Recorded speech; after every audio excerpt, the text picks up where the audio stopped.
किसान साथियों, गेहूं की पैदावार 28 क्विंटल निकलेगी, 30 क्विंटल निकलेगी, 32 क्विंटल निकलेगी, यहाँ तक कि 35 क्विंटल तक का दावा किया जाता है गेहूं की पैदावार का। जो सरकारी संस्थान इस किस्म को विकसित करते हैं उनके द्वारा दोस्तों। लेकिन प्रश्न यह उठता है कि हम अपने खेत में इतनी पैदावार क्यों नहीं ले पाते हैं दोस्तों। उसके पीछे जो हमारे कारण रहते हैं उसके बारे में मैं आपको बताना चाहूँगा आज। उसमें दोस्तों सबसे बड़ा कारण रहता है कि हमारी गेहूं की फसल पकने तक खड़ी रहनी चाहिए, यानी कि अगर वो गिरनी नहीं चाहिए। अगर वो गिर गई तो दोस्तों उसमें नुकसान 100% तय है। तो गिरने से बचाने के लिए दोस्तों हमें 3 चीज़ों का ध्यान उसमें रखना चाहिए। एक तो हमारे खेत में नमी बनी नहीं रहनी चाहिए, यानी कि हमारे खेत में सूखा नहीं लगना चाहिए।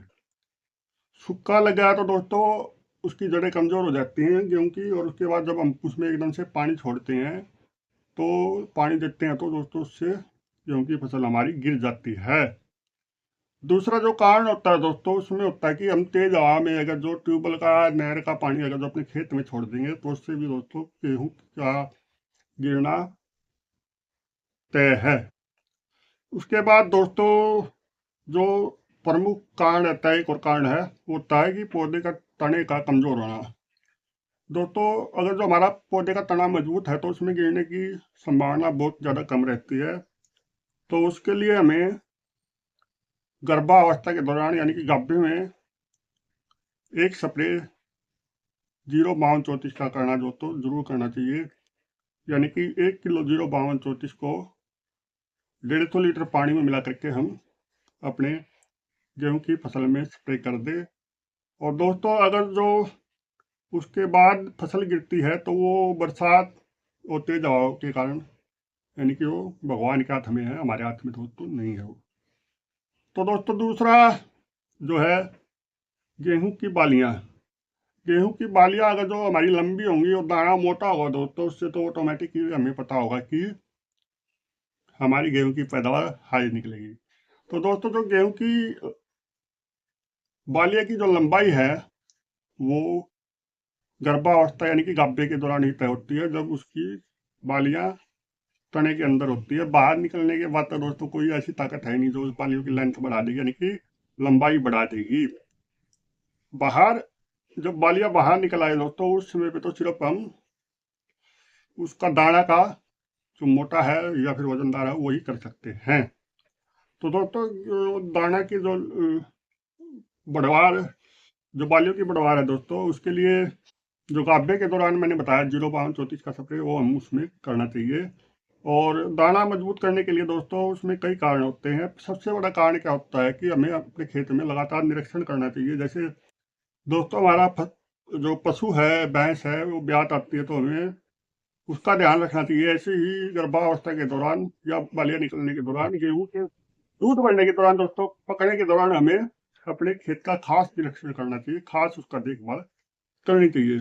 इस निरीक्षण में दोस्तों हमें देखना चाहिए कि हमारे खेत में कोई रतवा, पीला रतवा तो नहीं है।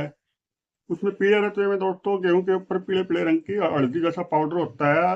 वो अगर जो हम उस पर उंगलियों के बीच में दे करके इसको रगड़ेंगे तो उससे वो पाउडर हमारे हाथ पर लग जाएगा और उंगली पर लग जाएगा दोस्तों। और उसके बाद अगर जो हम गेहूं की उस गेहूं के बीच में से घूमेंगे तो उससे भी कुछ सफेद पाउडर हमारे नहीं सॉरी पीला पाउडर हमारे कपड़ों पर दोस्तों लगा हो सकता है। तो उस अवस्था में हमारी पीले रतुए की शिकायत दोस्तों होती है। इससे पैदावार 50 से 70% गिरती है। इसके बचाव के लिए दोस्तों हमें प्रोपिकोनाजोल 25% ईसी, यहाँ प्रोपिकोनाजोल 25% ईसी का स्प्रे हमें 1 ml 1 लीटर पानी में, यानी कि 200 ml दवाई 200 लीटर पानी के हिसाब से प्रति एकड़ 8 कणाल में दोस्तों हमें स्प्रे करना चाहिए। उसके बाद दोस्तों बात आती है माहू की।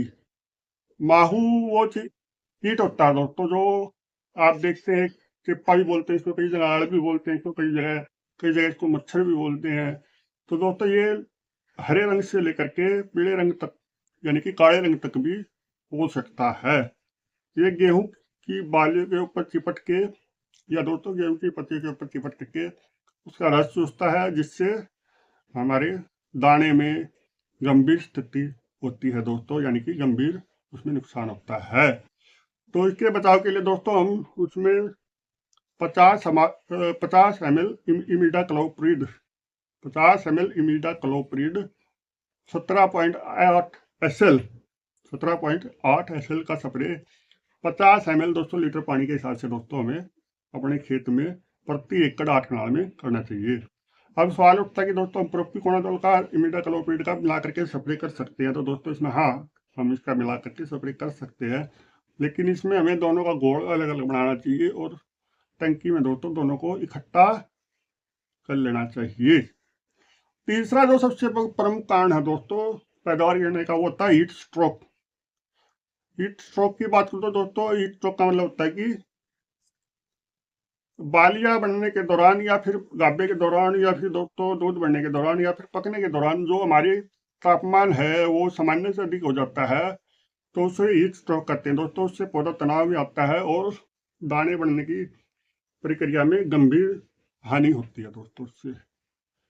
दोस्तों ये स्थिति 15 फरवरी से लेकर के 20 मार्च के बीच में होती है और इसको हम हीट स्ट्रोक कहते हैं। इसके लिए 2 काम जो है हम कर सकते हैं।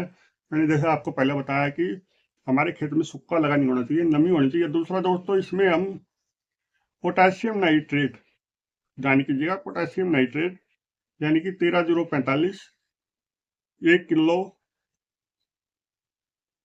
प्रति एकड़ 8 कनाल 150 लीटर पानी के हिसाब से दोस्तों में अगर जो हम स्प्रे करेंगे तो उससे हमें इस स्ट्रोक में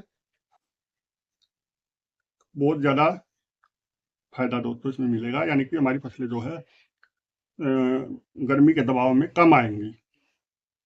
तो दोस्तों जो भी जानकारियां मैं आपको दे रहा हूँ ये बिल्कुल वैज्ञानिक आधार की जानकारियां हैं, जो कृषि वैज्ञानिक बताते हैं, जो डॉक्टर ओम प्रकाश विष्णु जी ने कल अखबार में भी छपवाया था, उसी के आधार पर दोस्तों मैं आपको ये सभी जानकारियां दे रहा हूँ। और मेरा आपसे निवेदन है कि कृपया करके आप मेरा थोड़ा सा मान बढ़ाए और अपने चैनल को दोस्तों जरूर सब्सक्राइब करें, क्योंकि इसी से दोस्तों मैं अच्छी और सच्ची वीडियो बना करके किसानों तक पहुंचा सकता हूं। तो दोस्तों अंत में एक बात और, अगर जो हमें बोरोन बोरोन बोरोन बोरोन का स्प्रे करने के पीछे दोस्तों लोग किसान साथी जुटे हुए हैं, तो मैं बताना चाहूँगा कि बोरोन एक अति सूक्ष्म तत्व होता है, यानी कि अगर जो इसकी कमी दिखाई पड़े तो ही मेरे अनुसार इसका स्प्रे खेत में होना चाहिए, अन्यथा नहीं। अगर तो दोस्तों अगर हमें इसका स्प्रे भी करना है तो हमें ध्यान ये रखना है कि अगर जो हमने मात्रा थोड़ी सी भी ज़्यादा ले ली या फिर कहीं भी डबल फुहार आ गया दोस्तों, तो वहाँ पर फसल जल जाएगी। यानी कि हमें इसकी ज़्यादा से ज़्यादा मात्रा 70 से 80 ग्राम 150 लीटर पानी के हिसाब से लेनी है, यानी कि आधा ग्राम बोरोन की जो है हम प्रति लीटर के हिसाब से दोस्तों अपने खेत में स्प्रे कर सकते हैं।